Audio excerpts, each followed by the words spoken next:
Good morning, everybody. We are halfway through Module 3.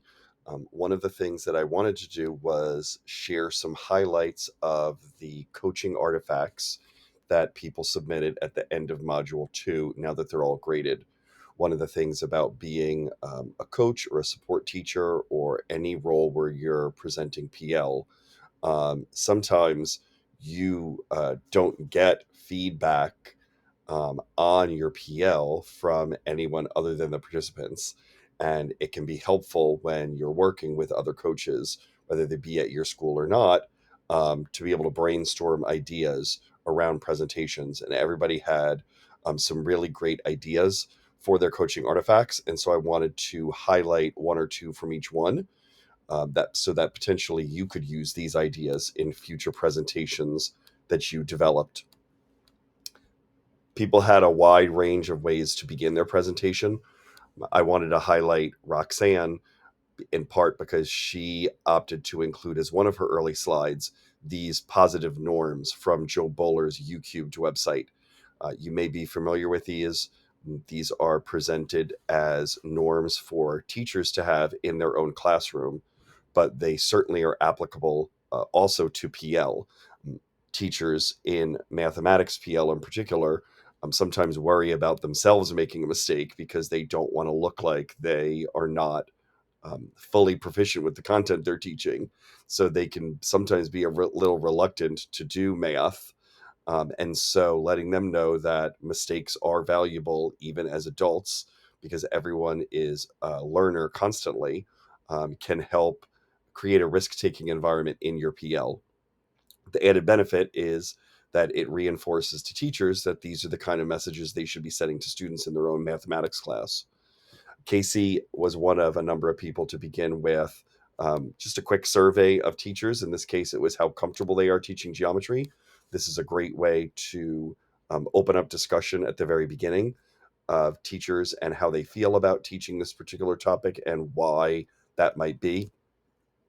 Some people went right into a math activity, which is another great way to begin a PL. Just get teachers doing math right away, the same way that you want them getting their kids to do math right away. Christy began with a geometry sort where she had a terminology and definitions that she purposefully did not have images for, and then had the participants of the PL reflect on how the lack of images made this a particular challenge. Tessa began with a graffiti activity, sort of like a brain dump of ideas that the participants had about geometry, which is another great opening tact to take with participants of PL, but also with students that you're teaching. Renee, the activity she began with was a telephone style activity she called Phone Shape, which was a super clever way to remind teachers of an activity that they can do with their own students in geometry and other domains. In this case, having participants describe a rectangle, and then she would draw them and then use that as a jumping off point to talk about how the vagueness of language can interfere with students being able to fully make sense of shapes, particularly ones that are described without any images. Natalie was one of a number of participants who used a which one doesn't belong style activity, a great, quick way to bring up language related to geometry and also connects to other domains. So this is a nice modeling of an activity that can be done both with geometry as well as number based domains such as computation, place value, and fractions. Sarah included a quote. Quotes are a great way to both impart some research to teachers, but also as a discussion point. In this particular case, this quote talks about geometry teachers not being prepared in that particular area. And this would be a great way for teachers themselves to start to talk about how they felt they may be prepared or unprepared for geometry and what their level of understanding is of those geometric concepts and why that might be. Jennifer did a nice job of using some visuals to add in extra information on slides such as this one, where she was imparting information about a particular level. On the side, she strategically and purposely chose two different triangles and used this as an opportunity to inform the participants of something they might not realize, and that is that the bottom shape is one that sometimes students at level 0, level 1 might not actually recognize as a triangle, which I think is something that many participants might be surprised by.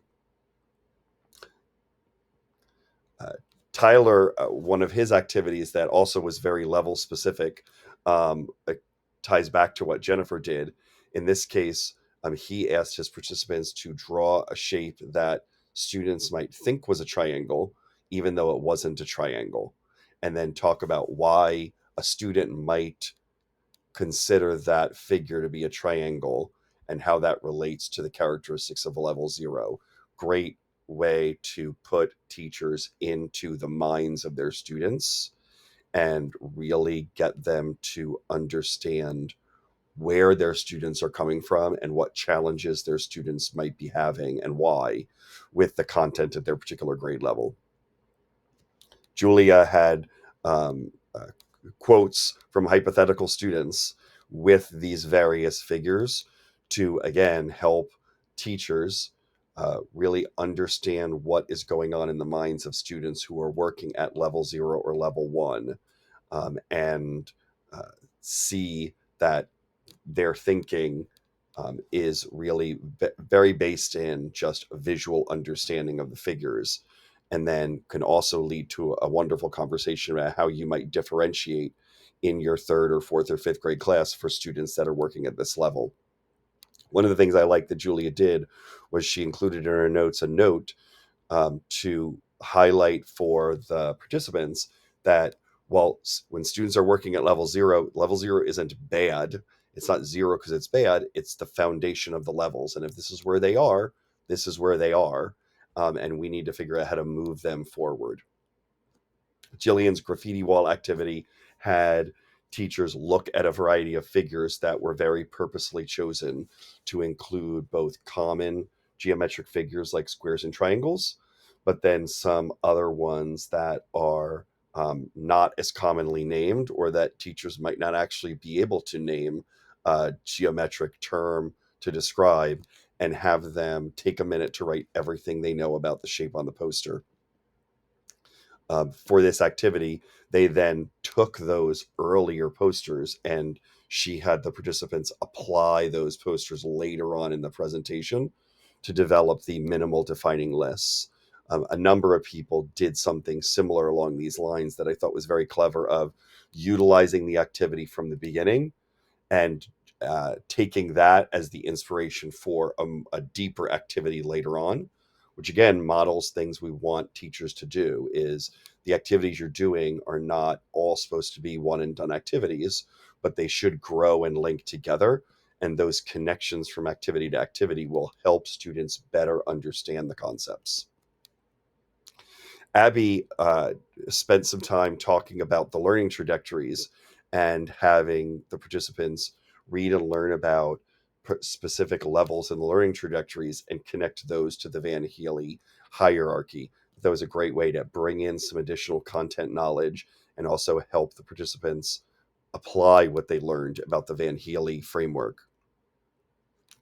EJ was one of a number of people that did something clever with the activities at the Van Healy level. Is he had the participants engaged in a sort, which many people did. One of the things he had them do was he specifically directed them to pretend that they were a level 0 learner, and they were only allowed to sort based on the characteristics, the visual characteristics of the figures, not the way that they would sort them as adults.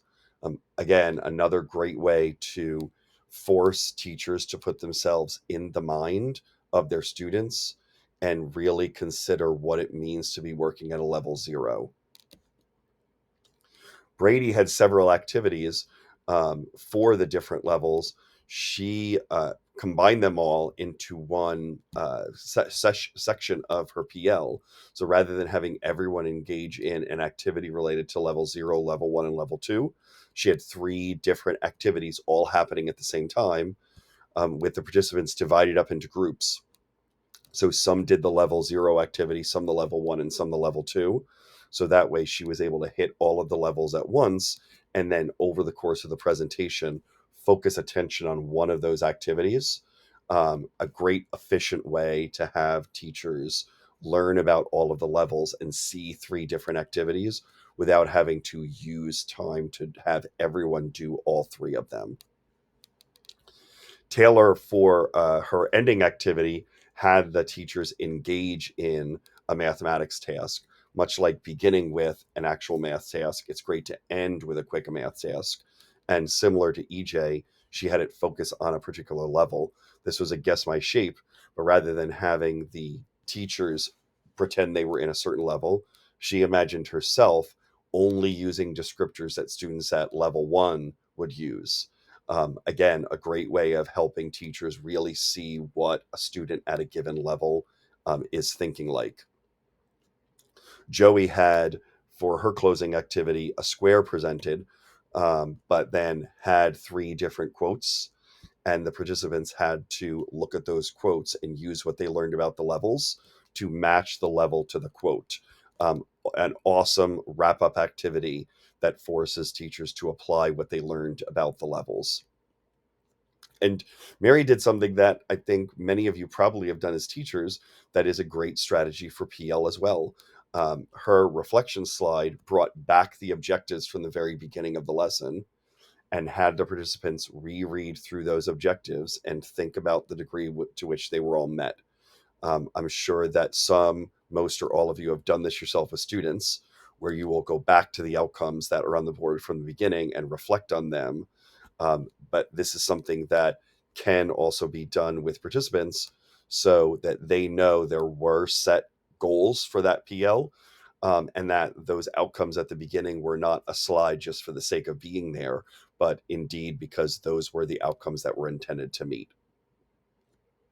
Casey had a particular structure that I thought was really neat for her closure, illustrated by these icons of the target, the question mark, and the exclamation point, where she had them think about the goal, much like Mary did, and then consider questions that they had or any clarification needed. Great wrap up ending. Have teachers, participants consider the questions they have, because they're going to have questions, so that can help guide you as you continue to coach them, and do additional PL. And Abby similarly ended with some reflection questions for the teachers themselves.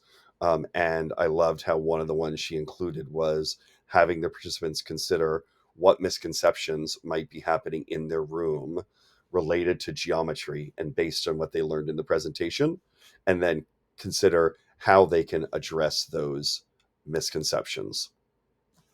All in all, wonderful job on the coaching artifacts.